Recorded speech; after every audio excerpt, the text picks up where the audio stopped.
is going live right now. Behave yourselves. No, Episode 35. Can you believe it, Max? We made it this long. we've only canceled 18 times, but we're good. I would what 4 times maybe. Yeah, 3 or 4 times. All right, we are live on YouTube. I'm gonna share the link to different groups, and I'm gonna update the description. So Max, if you want to get this started while I share links for a couple minutes. Yeah, I mean, look at what we got today. We have Florida bookseller, we have a Kansas bookseller, and we have a Wisconsin bookseller in the house today. Special guest on Pick Our Brains. Everyone should know who this man is. He started making YouTube videos about 2 months ago. Yeah. Stopped about 40 days ago. And now all he ever does is this thing called Whatnot. A great, great new member of the Paper Gold family. It's Jesse from ReliantBooks. And Jesse, let's start out with just the basic facts, where you are, how long you've been in business. And I know that your brother works with you. Let everyone know, because they see you on Whatnot. I don't know how deep you get into it, but with this audience, they love to know the history of who we are. Yeah, for sure. Yeah, so I have been selling books since 2018. What basically the story behind this business was, I left our small town. I joined the military, was gone for a bit. I came back, and my brothers are entrepreneurs. And so by the time I came back, when I left, they had one business. By the time I came back, they had 4 or 5. And I was like, all right, okay. They couldn't wait for you to go. They couldn't wait. Yeah, they're like, get Jesse out of here so we can use our brains. So I worked for them for a bit, and then started reselling on the side. I was actually a janitor in Wichita at night, and then started flipping books. Found people like we all know, Reezy Resells. There was one guy, I cannot think of what his name was. He made one of the older, like he sold it as a kit, like a software kit of how to sell books Was he online. from Massachusetts? I think so. I Was his think. name Jim? Yes, probably. Yes, probably. Yes. There we go. Okay. Yeah, I could not think of his name the other day. So him and Reezy Resells were like the OG people I found, and then later on I came to Yeah. Caleb Roth and all those Yeah, guys. he was one of the first ones I remember ever seeing make YouTube videos talking about Yeah. buying pallets and gaylords of books Yep. and And his software was, if you remember, like I actually bought his when he sold that to walk through how to sell books. oh, that's so interesting. And it was really good, but it was really funny too because it was so like filmed with his cell phone in a dark apartment, and like, but Yeah. like it worked. It taught me everything I needed to know. And so yeah, I started selling out of my basement, and then basically kind of got convinced my brothers and my friend to like go in on a big company, and then here we are. Now we have 2 warehouses. We're, medium-sized bulk used bookseller. And then through happenstance, I'm always trying to find other ways to move my inventory. Was on YouTube, found a girl talking about Whatnot, and I'm like, oh, I gotta go check this out. Then I get on Whatnot, and then there's this Common Ground Finds guy selling these books, and I watch a couple of his shows, and I'm like, who the heck? So in the chat, I write, hey, I'm a bulk seller in Kansas, and Max says, let's talk. And I think we talked like that night on the phone. And Kent, so isn't that so me? I don't beat Max will around the reach bush. out to anyone instantly if you put a tiny little comment saying hi. Max is gonna message you. So, hey, it's awesome. It worked out great for me. So now we're just making buku bucks, and I have 5 Lamborghinis, and life is good. Awesome. That's amazing. That's everyone's dream. Yeah. Absolutely. That's the American dream. What was the initial draw though of books? Like, I know you're on YouTube, you're trying to find ways, Right. but great booksellers have an affinity. It's in their DNA almost. Yeah. So what was the draw for you in your DNA of this? Yeah, I mean, I think so like my wife was reselling stuff even when we were in the military. She was going to Goodwills, and she's really good at flipping like clothes and shoes and stuff. And so I tried that for a bit. I tried selling antiques. I even partnered with an antique shop, and they had me sell all their stuff for them. And throughout the whole process, I would sell books. I would find books, I'd research them. And over the whole time, that was just like the thing I loved. Like that was fascinated with books, let alone the just the margin on them to me was a no. I was like, this is crazy. People don't realize it. And Yeah, you can pay Kent 10 and cents, I, right? It's yeah, or Kent and less. I talk about it all the time. We Yeah. talk about the margin, especially of non-barcode books. Yeah. And sometimes I don't know, Ken. I feel like you and I feel like we're bumping into a wall sometimes when we say this. Yeah, yeah, it's tough for sure. But the margins are incredible, and the margins are Yeah. incredible in a business where the product is everywhere. Yep. Yeah. Well, yeah. And the product to a lot of people, the product is a pain in their arse because they got to get rid of it, right? Mhm. They have a house of a deceased family member or whatever, or even just a library. The libraries are just giving these books sometimes to me like, no, you don't need to pay, just come get them. And it's just such a weird thing to be at a business where, yeah, we see it because we do it. The margin on them is incredible. Books are also just really fun and amazing. People love books. So it's just weird to sell a commodity that to some Mhm. people they don't get it. And there's even people local here that like are blown away that we even have a company that sells used books. And I know you have family involvement in the business with two warehouses. Yeah. How tough was it to get family folded into your vision of this?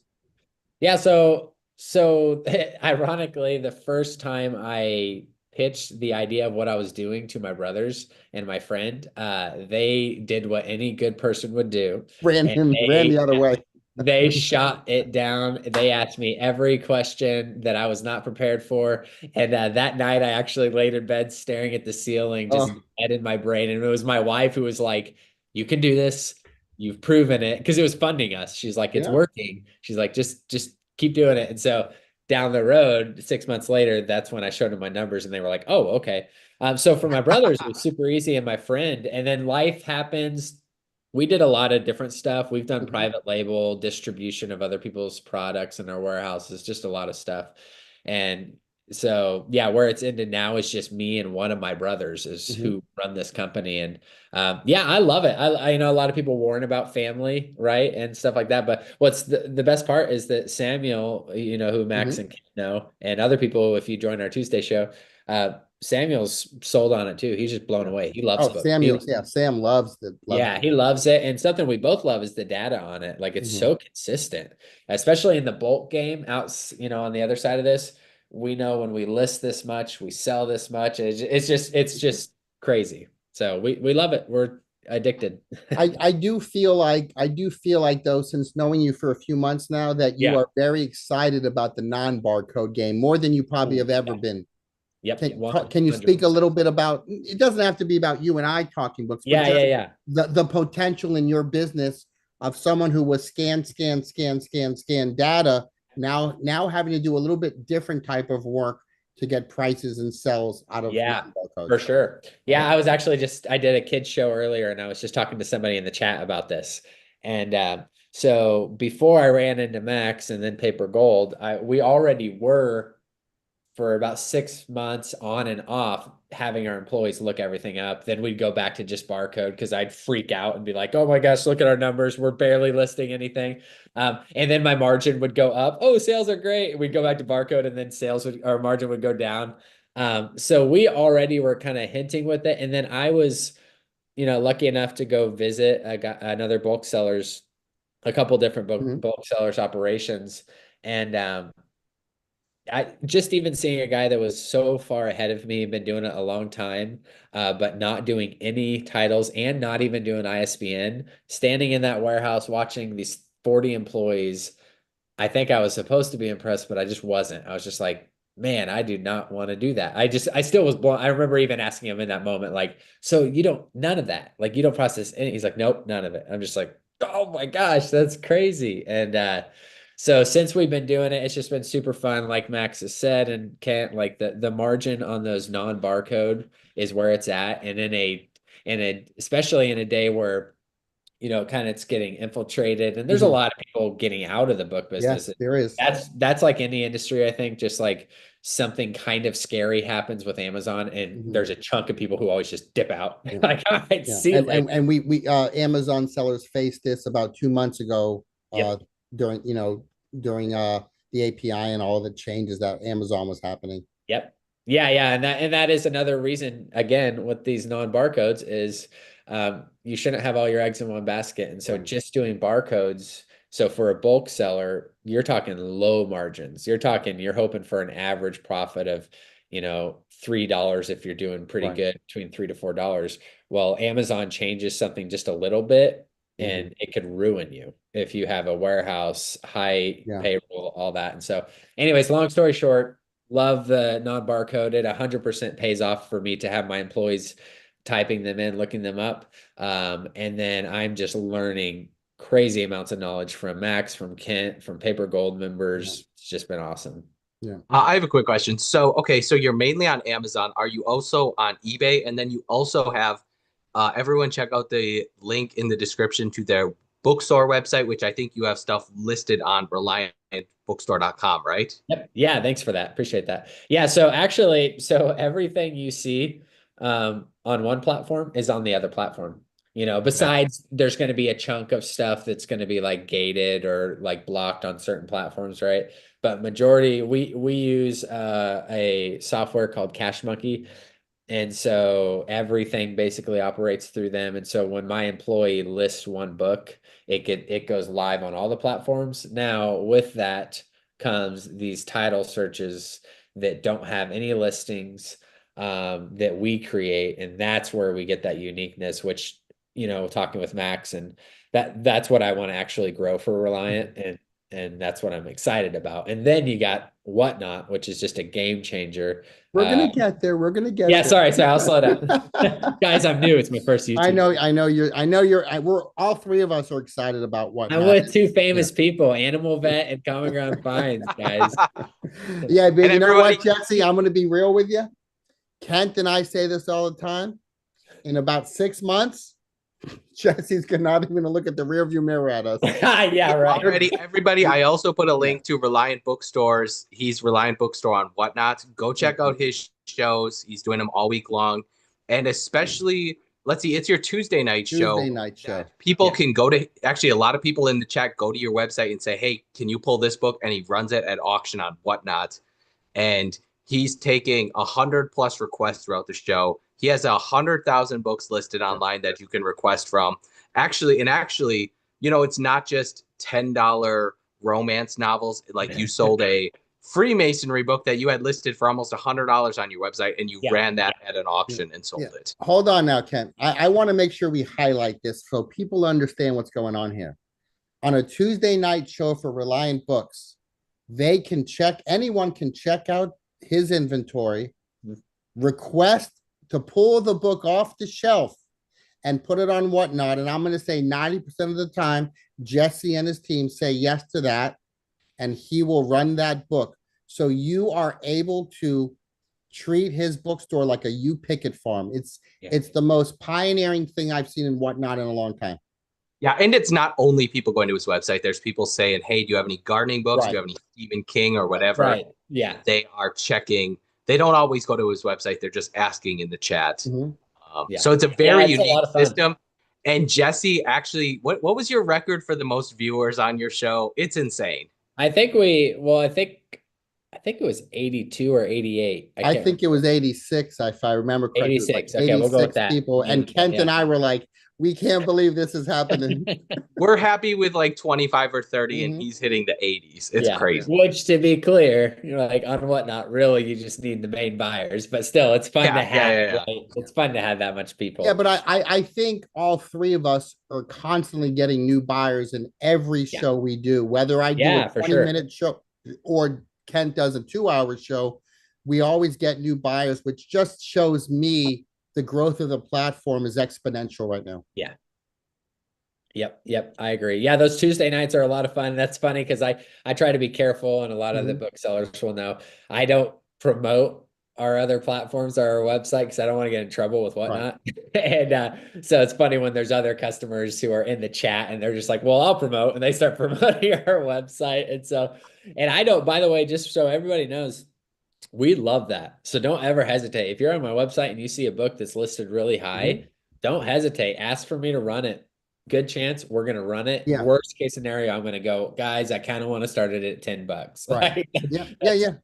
and you know, the one common with all of us as booksellers, and we all talk about this all the time, is we want to sell books.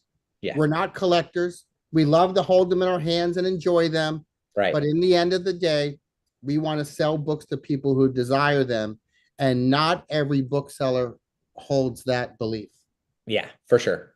Yeah. And historically, I would say most people in the book business have done just buy it nows. They don't really do auctions. I've been doing eBay auctions for about 12 years as a majority of Wow. my income, and I love it. I start them at $1 and they bring what they bring, and it's been absolutely amazing. But I have worked my way up into hundreds and even a little over 1,000 buy it nows. And that market, you're just listing stuff, and some of it's going to sell as soon as you list it. Some's Yeah. going to sell in a month, and then some's going to sit for years and probably never sell.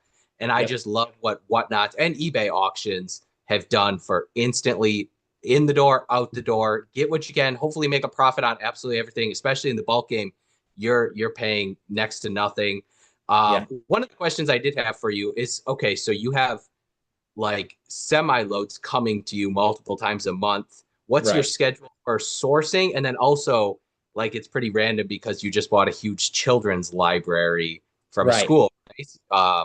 So what's your normal sourcing And schedule? so like we have a good relationship with a Goodwill headquarters. The one of Kansas, luckily, is 20 minutes away from me. And so I have a good relationship with them, but for any bulk sellers here in the chat or whatever, they understand that dealing with Goodwill, you only get so far when you say good relationship. Mhm. Um, and so I bounce around to a couple surrounding states. And then we do get donations a lot at the brick and mortar. You have a store, you understand that. And so it's like I try to keep consistent. I always try to have source. I never want my employees sitting there with nothing to do. Um, Now I'll get a semi load out of like, Illinois or something like that. And then say I get a huge amount of donations, or a state sale or a library calls me and I fill up 10 Gaylords. I put a pause on all the source that they were processing, and we process those. Okay. So I estate sales, libraries take precedence over everything. Um, and you can ask other bulk sellers too, and they will tell you that is the best source over any salvage loads. But yeah, so I guess the answer to the question though, Kent, is I do all of that, and that is just I'm just constantly kind of networking. I never stop talking to my sources because I never want to run out of inventory.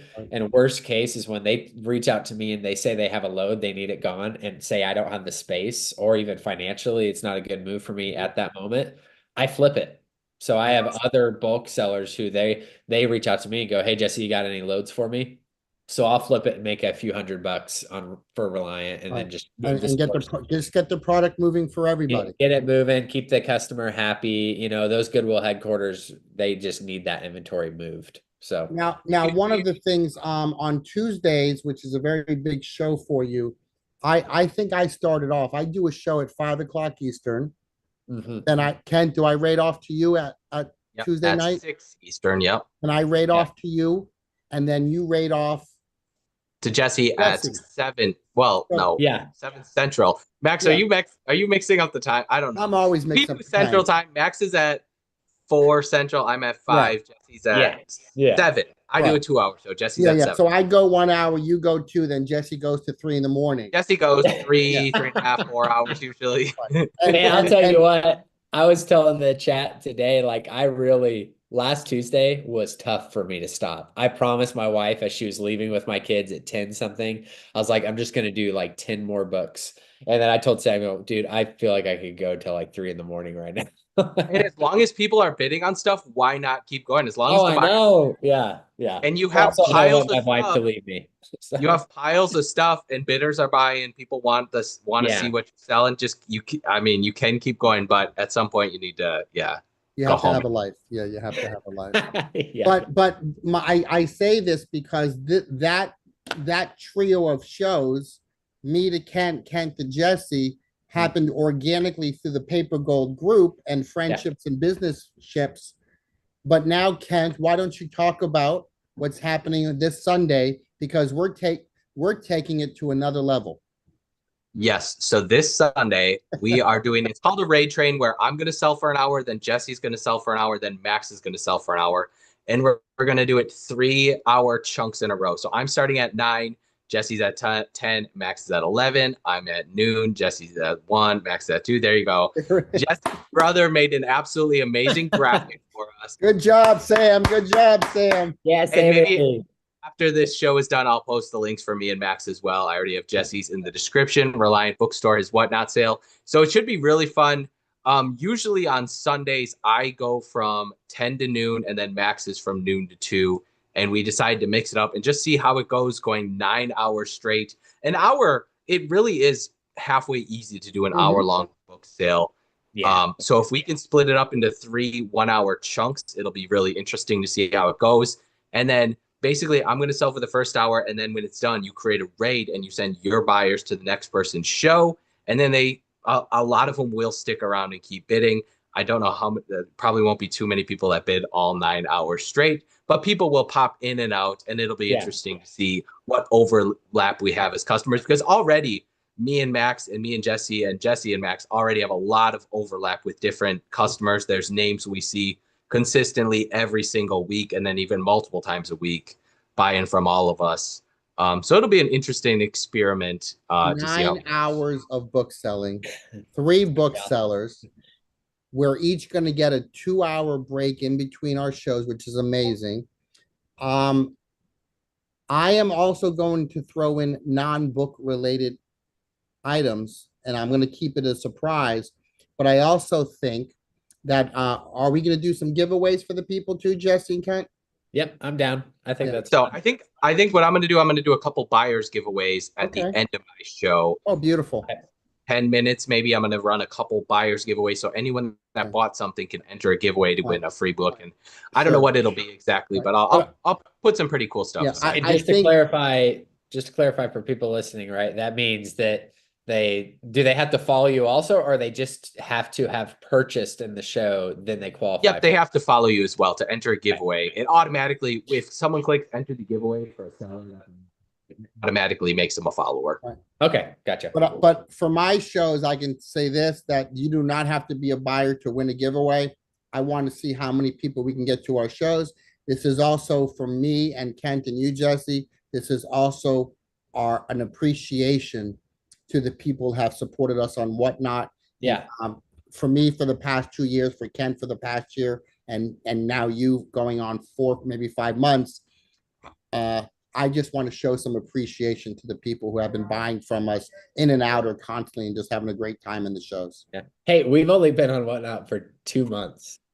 It's insane. Jesse, you're almost going to pass me in the amount. I've been on for consistently for 4 months, and I've been selling sporadically for the last year, and you're going to pass me in the number of sold items here pretty darn quick. And actually, Jesse, I think just passed 1,000 followers. Yes. So aren't you going to be doing a 5-hour show at some point? Not followers. I think 1,000 sold items. No, he's pushing. No, it was 1,000 followers. We had told people, hey, when we reach that, we're going to turn Tuesday into a 5-hour show. Okay. We're going to start at 5 p.m. and go till 10. So we're going to schedule that out. Samuel's on vacation right now, but it's funny. Aaron, who's my employee and the guy who does the running on the show, he is amped. He's asked me the last few days, we doing this? I'm ready to go. So that guy's got so much energy. But yeah, we're stoked. It'll be fun, a fun experiment for Reliant to see what could we do, if we tacked on a couple hours to that show. And then I think, honestly, we're always throwing around different ideas, and I'm throwing ideas to Kent and Max, and I'd like to get to the point where we have a couple of those a week where we open up our inventory. It's so fun. I was talking you are going today, to be like the home shopping network of book selling in about 3 more months. I need better hands. Yeah, you're gonna have hosts. You're gonna have different guests coming on. You're gonna have live guests coming in. You're gonna be chit-chatting about books while the other screen's selling books. You're going to have a whole book empire on this. And Jesse's already doing a couple children's book sales a week. He's doing the Tuesday request show and then mixing in his own whatever he thinks is cool. Thursday is mostly vintage books and religious books. And eventually Jesse's going to be doing the spicy romance book sales. And he's going to, I mean, at some point, Jesse really is going to have a consistent schedule, maybe even multiple shows a day, for sure, every day, I think. And for those of you that have never seen a Jesse show, it's a lot different than what Kent and I do. Kent and I show our hands and we show a book. If you want to see the true pleasure of book selling, then watch a Jesse show, because you're going to watch his excitement when he sells a $3 book or a $20 book. He's just excited to move books on this platform, sell them live, and you get to watch his face and his And face. if you want to watch, a homeschool dropout kid try to pronounce some very hard titles and be entertained, it's the show for you. That's when Jesse likes when Max and Ken come to the show and help him. Yeah, seriously, seriously. Jesse is not very well read as far as reading French author names, for sure. Oh no, you do your best. When I see Animal Vet or Common Grounds or even Diddy jump in, I'm like, please save me and save me. We are going to we have tons of questions. Yeah, I was going to say, I want to get to Whatnot and Jesse's excitement with it on a deeper level, but I think we need to get to the questions, because we've had as much as 22 people in here, and I think we have a load of questions coming in. Okay, I do have a couple more questions, though, for Jesse, quick, because a lot of people are curious about people that have been on eBay or Amazon for a long time. They wonder about building their own website and all of that. Now, do you have any sort of strategy because to kind of push people to buying stuff on your website versus you give them a little discount, or is it the same price on eBay, Amazon, or your website? And then also, like, what percentage is coming from all of these different platforms? Yeah, so I mean, by far, our website is the lowest percent. And so, right, the end goal, and that's where like ThriftBooks has killed it, because the CEO of ThriftBooks announced in like oh man, I don't know, a few years back that they were like at 48% was their website, which is insane, but they had to do so much to get it there. And so, yeah, so the end goal would be we have a huge percentage on our website, because then we're not dealing with seller fees and stuff like that. But for now, it's just being creative like you guys do. Like having cards made with QR codes. We've sent out, because we'll send out hundreds of book orders a day all over the country. So we'll send out bookmarks with a QR code that goes to our website, trying to draw people to the website. Locally, people know if they come in and they buy off my website, I give them a huge discount from what it says.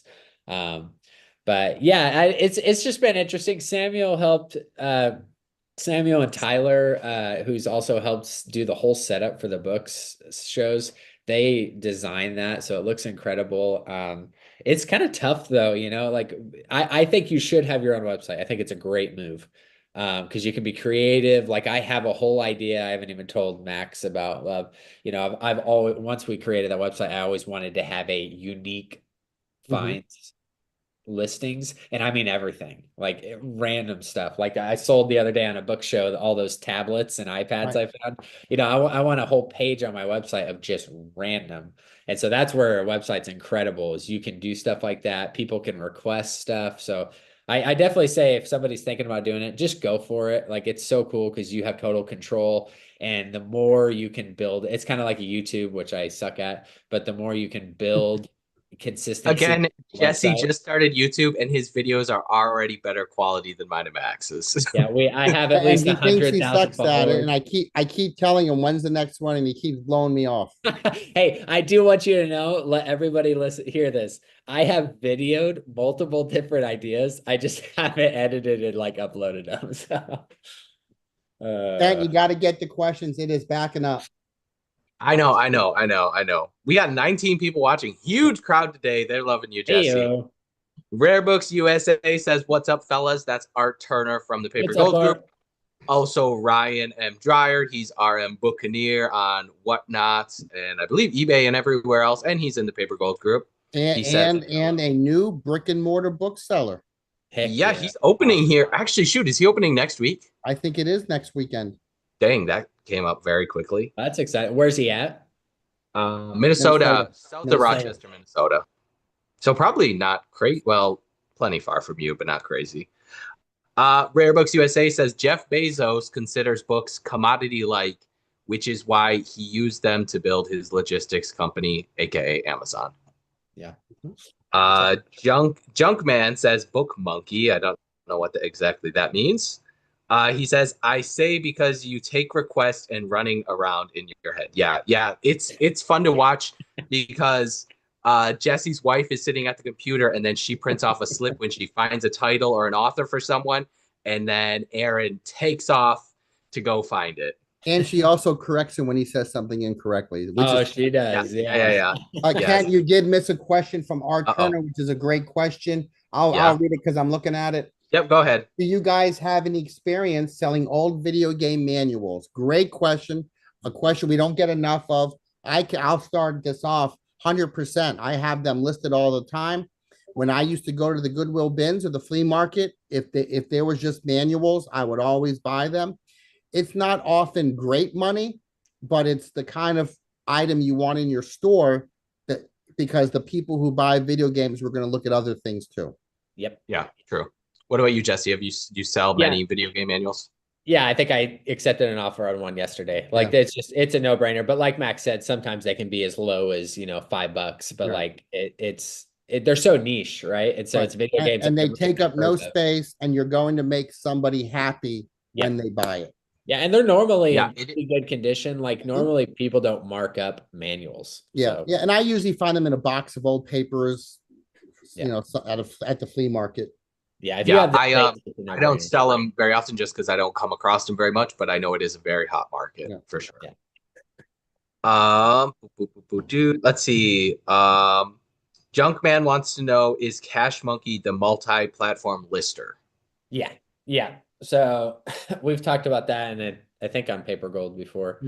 They're like I said, they're great people. Like we went from I said in my show today, like Nitoscan, good riddance. I hope Nitoscan's software burns in the depths of hell forever. But, luckily we got out of there before it totally tanked. It's funny you say that because I couldn't wait till Faith Farm when I got there had Nitoscan. And I said to the administration, get this out of here. So it's funny you and we've never talked about this. That's funny. Same experience. Yeah. And Cash Monkey is just so clear. Yeah. They were booksellers, right? And so they just got it. Like you talk to them, they get it. They take requests. They will literally build something for me if I want them to. Like, hey, could you do this? They're like, yeah, sure. Obviously, they're going to charge me for it. But like to have software guys that are willing to do that. But yeah, so we do everything. We literally pre-scan, list, pick orders, scan in. All that process is all through Cash Monkey. Do they? Are you listing on any other websites like ReliantBooks or Etsy or anything like that? Yeah, but it's all one stop. It's all on Cash Monkey, and then it's tied into them. And so right now, all they have Amazon, eBay, Books, a Libris, and then your website if you have them. So we list to 5. I've actually been hounding them, trying to get them to add Biblio, just we didn't move tons on Biblio, but it's another store. It's another platform, right? So any other platform. All you have to do is change a setting and get it over to that platform. Why wouldn't you? I was cross-posting on Etsy and tried that little experiment, but I don't have a very big buy it now static listing inventory, so it didn't really pick up any traction. But again, if you have 100,000 books, why not get them on every platform? Even if it brings in an extra few $100 on that other platform with no extra clicks or anything, why not? And I would 100%. I've heard what's her name in Paper Gold with Etsy, kind of the Addie and Amanda. Yeah, I would 100% do Etsy. I would love to. I've looked into that in the past. It's just, I have 130,000 books or whatever sitting here, and I can't go list each one of those onto Etsy. But like, if Cash Monkey was willing to do that, no brainer, I would do that. Yeah. Junkman says Joplin, Missouri has a good used bookstore, always buying books. I think that's the name of the bookstore. He says, go live 3 hours next Monday on YouTube. I'm here for it. Need inspiration. Whatnot used to have a feature where you could stream your sales onto YouTube. Like it was just a button you would click. I never did it, but I don't think they have that feature anymore. But I do plan on at some point in the near future recording one of my Whatnot sales from like a side view so they can see exactly how I run it and posting that to YouTube. Yeah. I just you can link to Facebook too. Samuel, we have a Facebook for our bookstore, and Samuel actually has a couple times linked our Tuesday night shows, and so they play live on our Facebook. Oh, that's very cool. Yeah. Yeah, it's cool. And unless we had people, including my mom, who were requesting books on the Facebook side. And then Yeah. luckily somebody told them, no, you got to go to the show. But it's a great way to push people from your Yes. Facebook over Yeah. to your whatnot because they might see you selling Funnel some. them in. Yeah. Yep. Let's see. Junkman says local historian died and the family is doing a sale, going to try and get access before the estate sale. Yep, you should always try to do that. Try to get relationships with estate sale people. If you can buy all the books before, usually they're very happy to have someone clean out all the books before the sale because they know they're only going to sell a tiny fraction of them anyway. Junkman says, does Jesse do themed shows? Sounds impromptu. What do you do for themed shows, Jesse? And what are your future plans for themed book shows? Theme He's gonna wise, overrun us, Ken. He's gonna overrun us, first of all. I think he's talking about like the children's and then the Right. spicy romance. And do you have any other categories that you want to try? I'd like to try art. I tried art one time and it was a disgrace. I wish I could erase it from my memory. It's okay. We recorded it. We recorded it for you. Don't worry. Yeah, that's why I go to guys like Max. I watch Max do his art show. I'm like, oh, I can do that. Max gets $40 for an art book. Me and Jesse get $1. Yeah, exactly. If we're lucky. No, I'd love to add. Yeah, so right now we're gonna add smut. It's amazing the amount of requests I'm getting for smut, and we actually literally already have little book keychains that say "smut slut" on them, and so that's gonna be a lot of fun, and that will probably become like a weekly show. But then yeah, I'll try to do art. I'll need Max's help probably in that, building up some good inventory, but. I don't know. I'm open to recommendations. Good luck pronouncing the artist names. Oh gosh. I'll break it down phonetically for you. Okay, no, that's where I will invest in one of Elon Musk's robots and just have it by me. I'll just have it read. But I do think the future of what we're doing is going to be more like shows, where it's going to be themed shows, which is what I've started doing 5 p.m. Eastern every day, is just doing a themed show. I think right now it's very wild west on whatnot. Anything goes. You can make anything happen. But I think it's going to niche itself down to people who are doing specifics.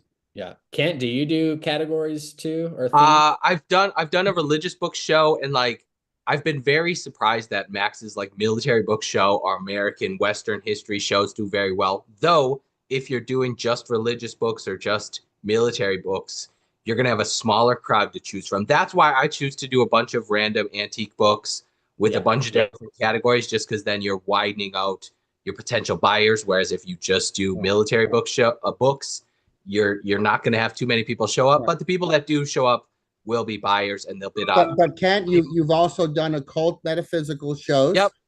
That's You've done Black Americana shows. Like you have done specific shows before. Yeah. I would just say you probably have to spend some extra time promoting them to get to find the buyers, because if you go to Whatnot, most of the book sales are probably children's book shows and then like romance, maybe some mysteries, maybe like Stephen King and sci-fi. But like especially in the antique book category, there's not as many shows running every day, whereas there might be 6 or 8 different romance shows going at any one time. And there's always cookbook shows. Even I tried cookbook shows. I failed miserably at cookbooks. I had the greatest idea and I failed miserably. Yeah, those are tough. I think there's too much of them out there. Yeah, there's so many. Yeah. Oh, we got Jane Drops in the chat. Jane Drops says the ladies are going to get upset if he doesn't do the smut show soon. She said Smurf, but she meant smut. Let's see. What's up, Jade? Ken, is Jesse gonna break Whatnot records with the smut show? Possibly. I mean, there's potential there. We're doing enough build up, right? Yeah. And he's gonna have one of your female employees run that show, right? That actually knows about that stuff, right? Well, be careful now, Kent. Be careful. Actually, it's my brother's wife and her friends are gonna do it. It's gonna be hilarious. It'll be interesting because they're gonna just start giggling, I'm sure. It's multiple different points, and I'm gonna have to be like, hey, come on, let's go. But no, they've wanted to try it. So I was like, let's just let's have a really fun show, give away those Yeah. keychains. It'll Well, be fun. But yeah, Jane's not wrong. Like literally today, like it's like every show I do now, those ladies are asking me, "Hey, when's the smut show?" Like right. they are like on me Well, about I think you're aware. You know the other paper gold or Wardell, St. Louis bookkeeper. Yes. Yep. He does nothing but smut. Well, he'll call them spicy, But but nothing but no, spicy Jesse's shows. going to sell romance novels, Right. not dirty magazines. There's a Yeah. slight He does difference. the Playboy magazines, right? Yeah, Yeah. yeah. Yes. Yep. I've seen Yeah. that. Yeah. Completely different crowd, I would say, Yeah. Max. Well, I'm gonna say no. Okay, I'm gonna say no. okay. We can disagree, I guess. Junkman has a maybe controversial comment. He says if Romer did a show, he would be shirtless, probably sell more books. Me and Max have talked about that. Uh-huh. Like there are ladies on Whatnot that sell Pokemon in a low cut shirt. I don't Mhm. know if there's any male men doing shirtless shows, but that could definitely help. Don't Get give the Jesse time. any ideas. He'll be doing spicy shows shirtless. That's where I draw the line, Samuel. Jesse's gonna read chapters of spicy books. She Samuel walked already into the room and before saw we him started lying going. there. Before we started going, Samuel already was like, He'll do he's like, I curls want you while he's reading the book. just get it in my. I'll be what the wrong Burgundy off Anchorman 1001. $46,000 bid on a paperback. Yeah. Oh man. Oh, here's a great question from Javier. He's in Paper Gold as well. He said, can Jesse talk about the text? Oh, shoot, maybe this isn't a good question for Jesse. He said, can Jesse talk about the tech aspects of how Great he does question. shows, the camera setup, and software required Oh for yeah. doing? Great question. I at least know what it's called. It's Okay. just OBS. So Yeah. I'm not a big tech guy. Samuel and Tyler set it up, but what I do know is OBS is not very hard to use. It's just a software you download. And then we have obviously two cameras going. So one camera is looking right at me. The other camera is up high and it actually has a ring light over it. And then we have another light, like a production light pointed down towards the book. And so that's what we've done. What's cool with OBS is you can switch it around. Like you see my setup is I think what is it? I think the low camera is me and the high Mhm. camera on your phone is the book. You can move that around. You can make yourself a bubble, like you can make yourself a circle in the top right corner, Right. and everything else is the book. Like, and you can add music in the background.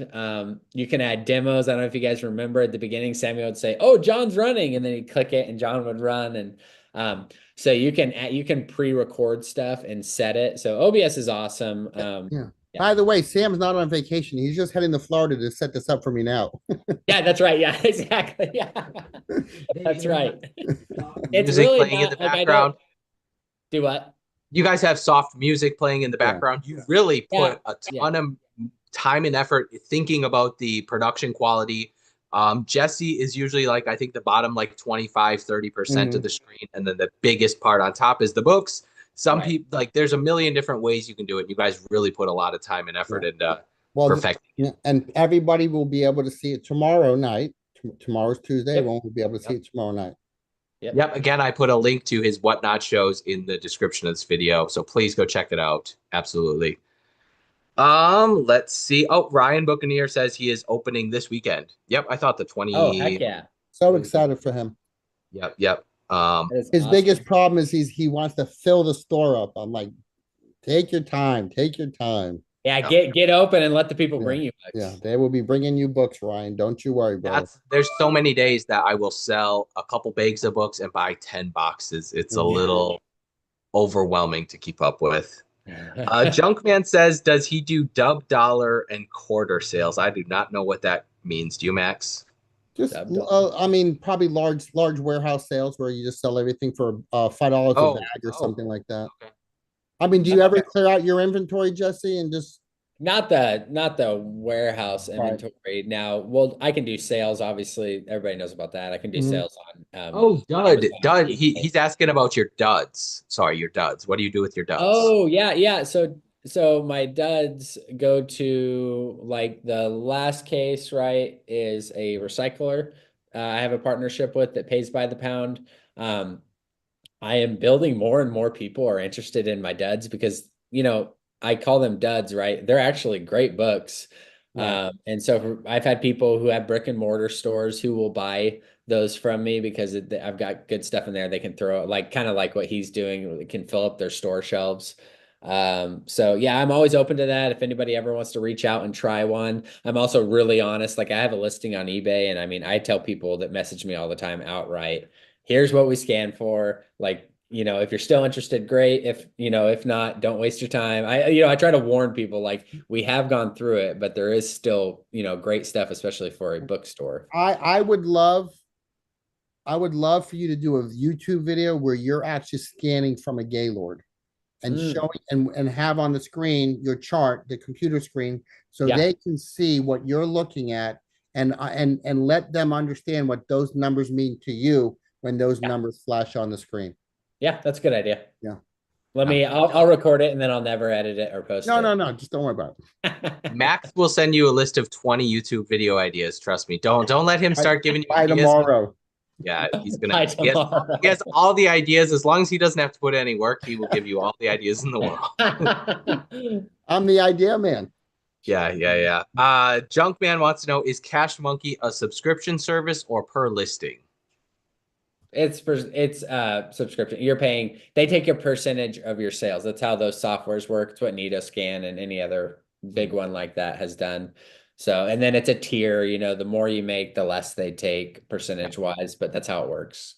I know a lot of people that are just doing simple like Amazon to Etsy or eBay to Etsy. They use Vendu, and Yeah. that is like if you can do under 250 listings, is this price per listing from 250 to 500. So like they have the tiers and then the price per Okay. listing. Yeah. Jesse, by the way, the gentleman's name was Jim Pickens. That's right. Jim Pickens. Nice. Yeah. Jim Pickens. He Hey, was he he set me up was for an success. inspiration to some. I don't even know if he realizes how much of an inspiration he was. Is he still selling? I think I asked Romer the Romer this same question probably a couple years ago, and I think Romer said he was still selling, but not at the height of where he probably could have gone to. But Man, if I Jim, want if to. you're out there, Jim, if you're out there, you have three people here who you inspired. So thank you for doing what you did. Yeah, yeah. Reach out, please. Yeah. Junkman says that he has seen Whatnot live streamed on Facebook. I should really figure out because do you need any extra software to do it to your Facebook? I assume Nope. because what really because I know Whatnot used to have like a little button that you could stream it. You could Mhm. pick what.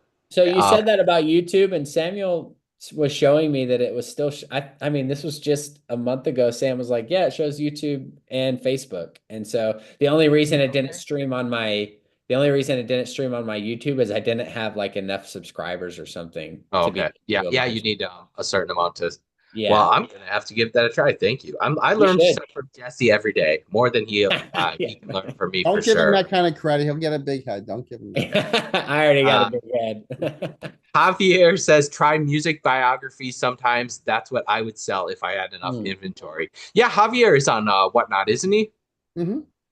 Yep, I think so. I don't know how many shows. I don't know how many shows he's done. I think he's very new to Yeah. selling on Whatnot. He does mostly music. Is that what he was saying?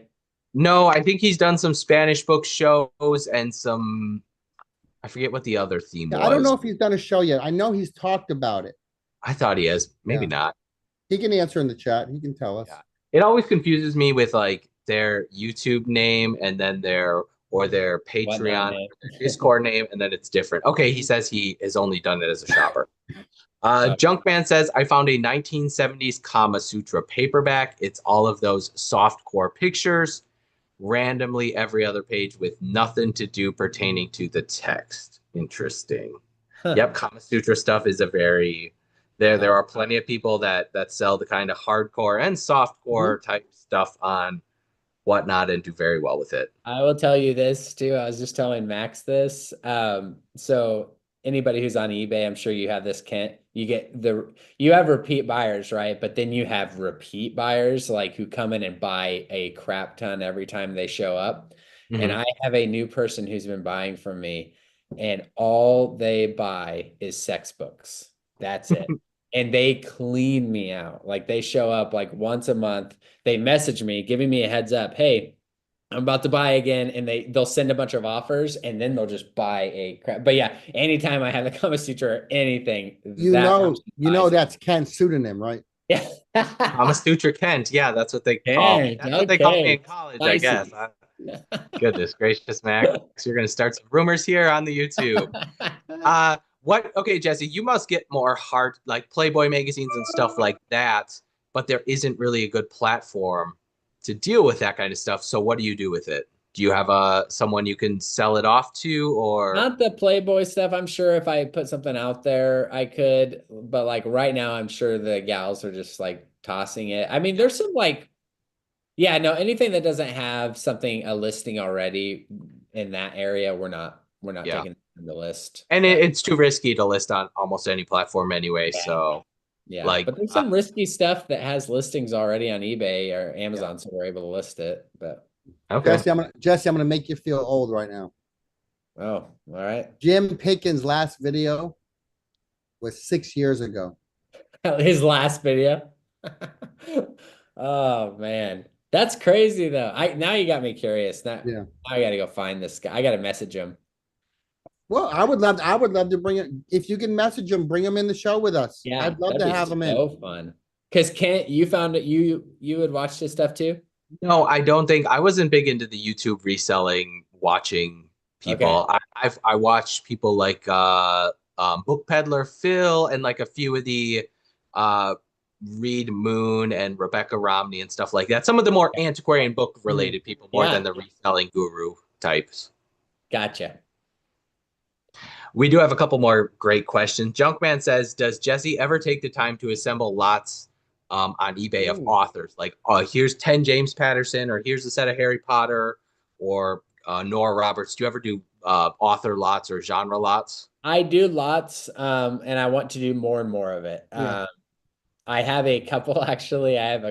So I have some fun lots I made that have kind of, air quotes taken Mhm. off. Just when I get a few sales a week, I say success when you've created something. But like one was a lot of classics for my bookstore. It's just a picture of my bookstore classics. Another one was comic books. And then I have a couple other ones that I'm pretty excited about. One specifically, I'm not even saying because I don't want everybody else to jump in on it. I just Spoken like it's a like real doing team player, so, Ken. Spoken like a real team player. it's doing so well. You'll I'm tell us like, I don't after want to the stream. You'll saturate give us tell us after the stream. All right. We won't share any more information with him, Ken. it. Uh, JFed 1969 says a big thank you to all three of you for making book buying a blast on Whatnot. Yep, thank you very David, I much. know that name. Yeah. Yep. You know what, Kent, though, we should get into with Jesse is you and I have been preaching about Whatnot for over a year now.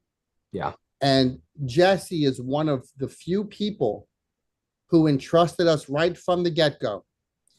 I mean, he did a show before he even okayed, not that he has to okay it, but even said, I'm going to go do a show. He listened to us, he watched us, and he rolled his first show out within a week of joining Paper Gold.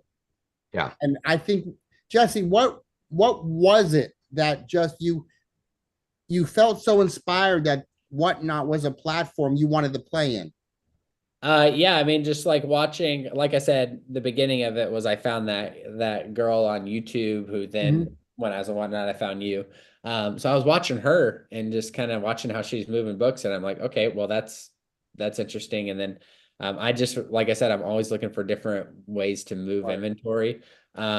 Joining Paper Gold and talking to Max and seeing how Max and Kent were doing, it again was just one of those moments where I'm like, I got all this inventory.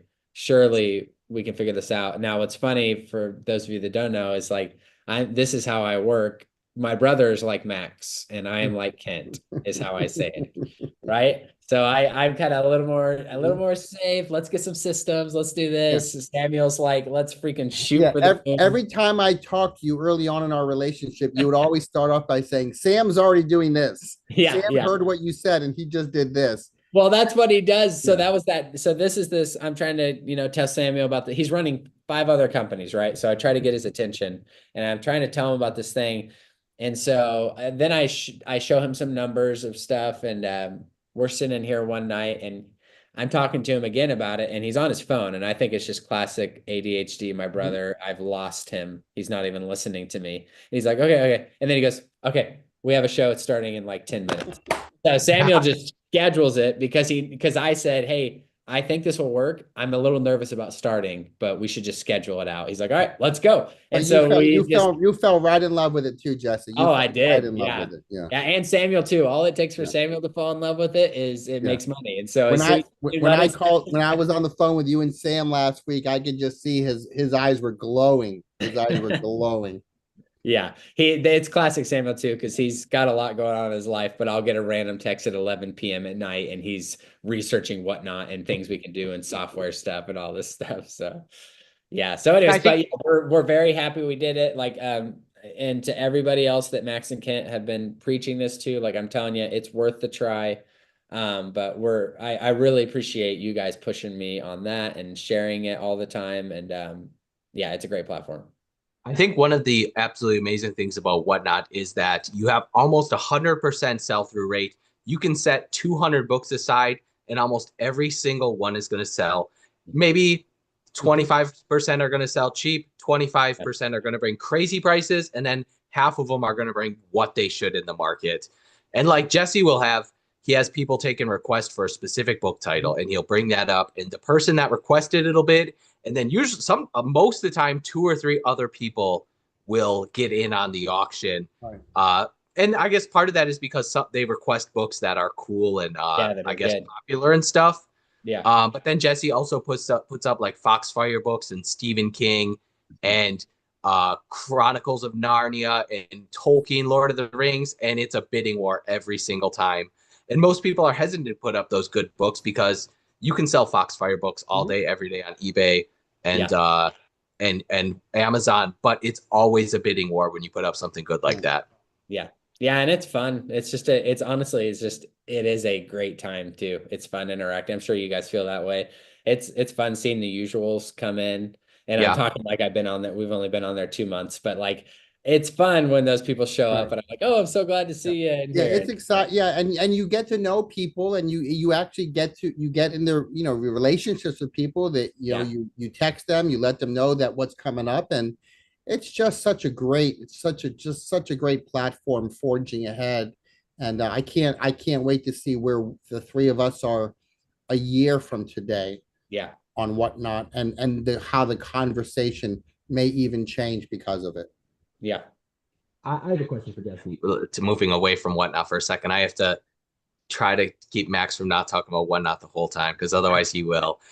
So if someone brings in a book to your bookstore, maybe it's a $200 antique book or a textbook or whatever that you think you can get $200 for it.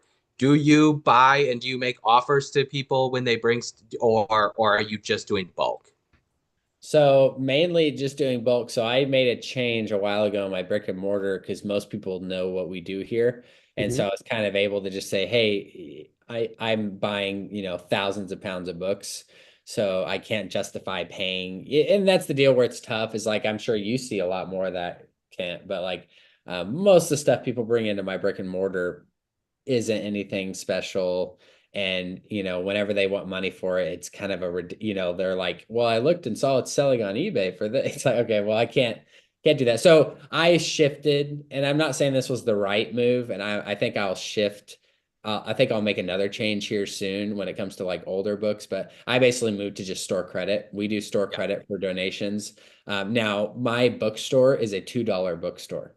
So my store credit goes a long ways. They'll Mhm. bring in a bag of books and then they can go get 3 books for free, Right. Mhm. So, but that's what I do right now. I think I'll shift. I think I'm going to start posting stuff on Facebook for, very old books. I will start offering some amounts of money, but yeah. Yeah, Right. it's tough. And again, like if you're gonna list it online and maybe it sells, maybe it What doesn't. do you do? It varies. I will pay cash for good antique books that, good condition. I know I can get good money for on eBay and get cashed in a couple weeks. Right. For modern fiction, I pay next to nothing. I'll pay $5 or $10 for a big box. Is kind of, Right. next to nothing, or I'll give people store credit. But Yeah. modern fiction, I tell people I pay almost nothing for it.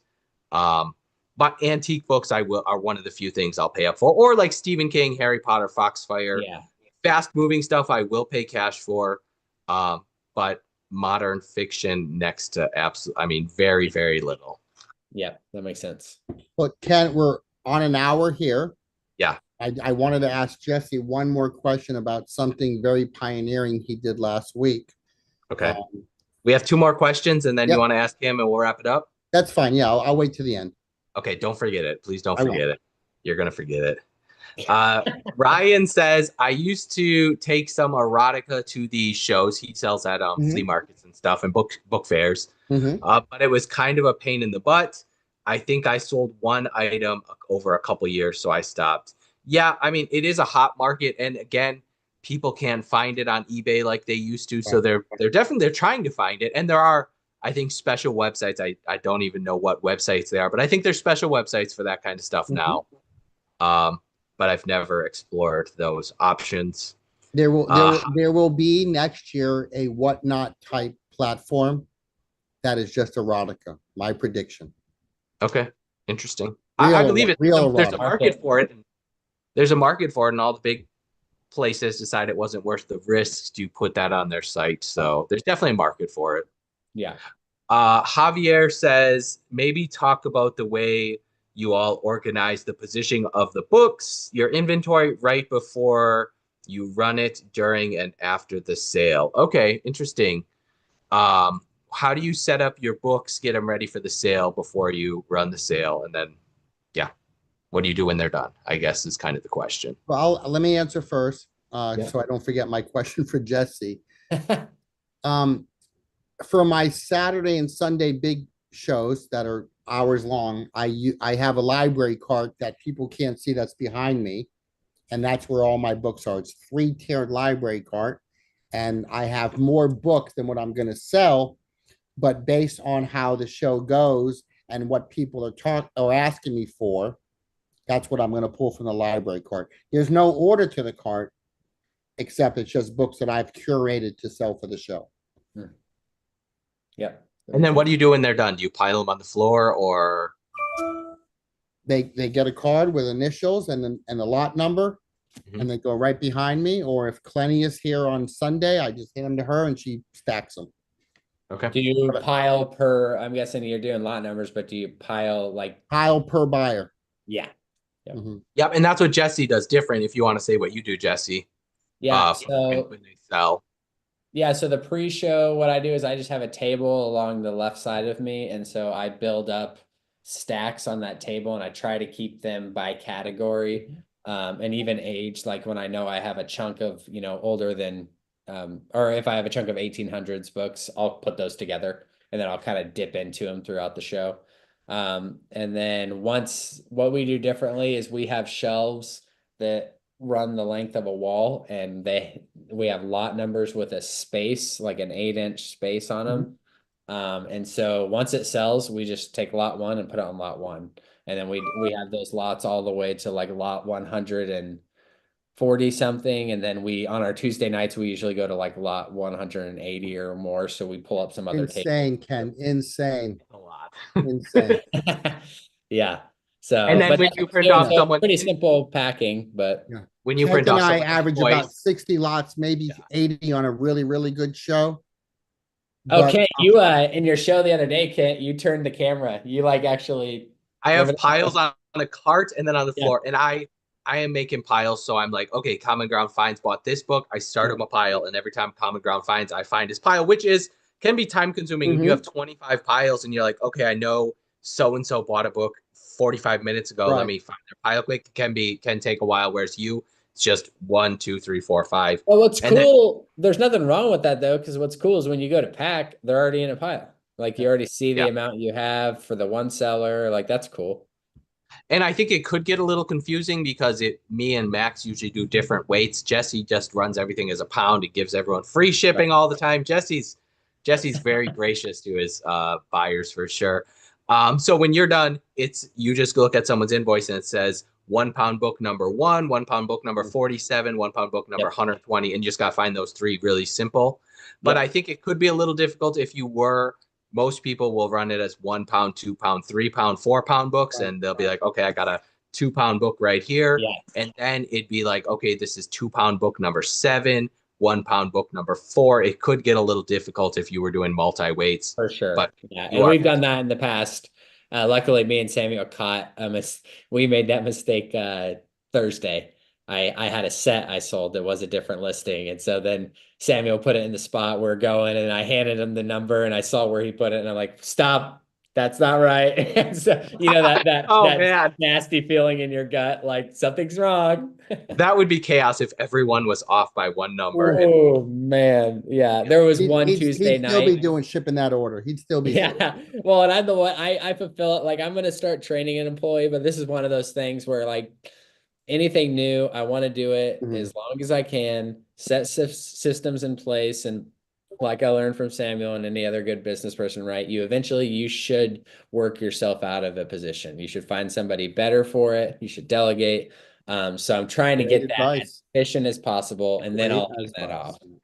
yeah, But Max is always, he's been talking for months now about finding another person to run his show. Someone that maybe, like you said, knows about the kids' books or knows about the romance books, yeah, and to try to find, and then Max as a shipper as well. So he could really offsource a lot yeah. of the work for the show. And that's what you're already working on and perfecting and doing. You're already doing great in it.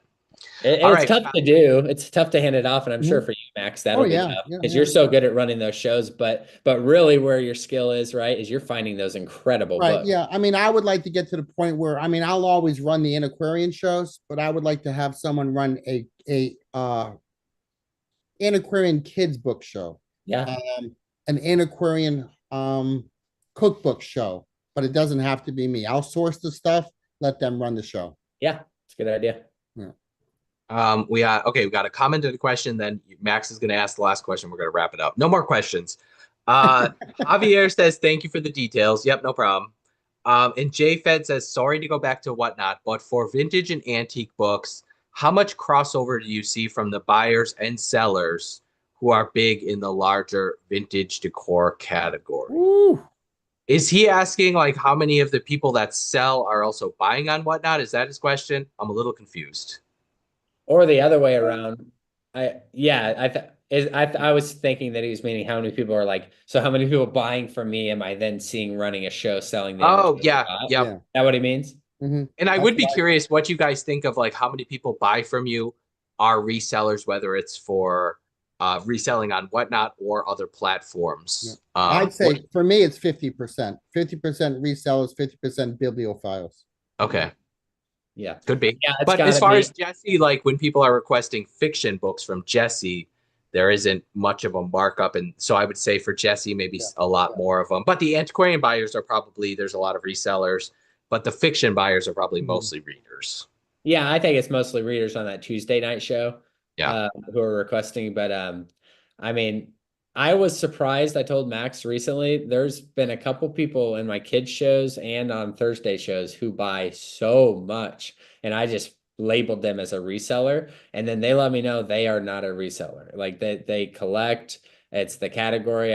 That blew me away. I was like, oh, okay, that's I incredible. will say there's no other platform where you have someone buying a box from you multiple times a week and they're coming back week after week after week buying boxfuls. There's Yeah. nothing like it as far as repeat customers. Nope. Um, it's very, very unique Well, that then way. that would lead me to my final question. Then that's a Okay, great final piggyback question. there. Yep. Which is this, Jesse? You and I spoke about selling Gaylords recently. Mm. Yep. You've now done it, I think twice on Yep. whatnot. Uh, explain that experience, and then explain how the shipping goes. Because I sell Gaylords too for Faith Farm, and Yeah. I have to contact a freight company. But how was it to do it through whatnot? I mean, through whatnot, it was easy. I was nervous. That was another Samuel pushing me to try something new type deal, and I was struggling. So it was definitely a learning experience. Through whatnot, super easy, Mhm, right? And I think most likely it's appealing to people when we say free freight mhm. that we're going to cover it. Sure. Um, Now. I will be honest, that first Gaylord, what did we started at? I think we I thought it started was 150. yeah, we started at 150 and the first one went up to 210, the second one went up to 245. Mhm. Um, it was fun. I'll just be transparent. Right. That doesn't do it. Like, Right. rate and everything, we're just gonna break even on that or even Yeah. pay a little I bit. I would guess 350 is a profit point depending on Yeah, where so they live. that's where like we're trying to figure that out because I'd Yeah. love to still do that. Now, whether that's we just have Gaylords all the time in our buy it now and whatnot, and Yeah, that would maybe be the way to do Right. it. yeah. What So about Jesse? Instead of doing a full Gaylord, you do the half. I like the half Gaylord. I like that idea.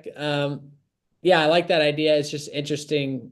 Yeah, it just all comes down to where they're located, the Right. price I decide to put But it it's at. I think you'll get more bidders because it's more digestible to go through a True. half Gaylord than a full Gaylord. That's true. And I would love to know, but people in the comments or that show up Tuesday night can let me know. But if we filled a complete book with or complete Gaylord with kids books, or if we filled a complete Gaylord with just fiction, Mhm. young adults, like would people be more interested in that? Like, because I've thought about like, we could become the supplier for, small brick and mortars. They could reach out and tell us, Ooh. hey, we need this.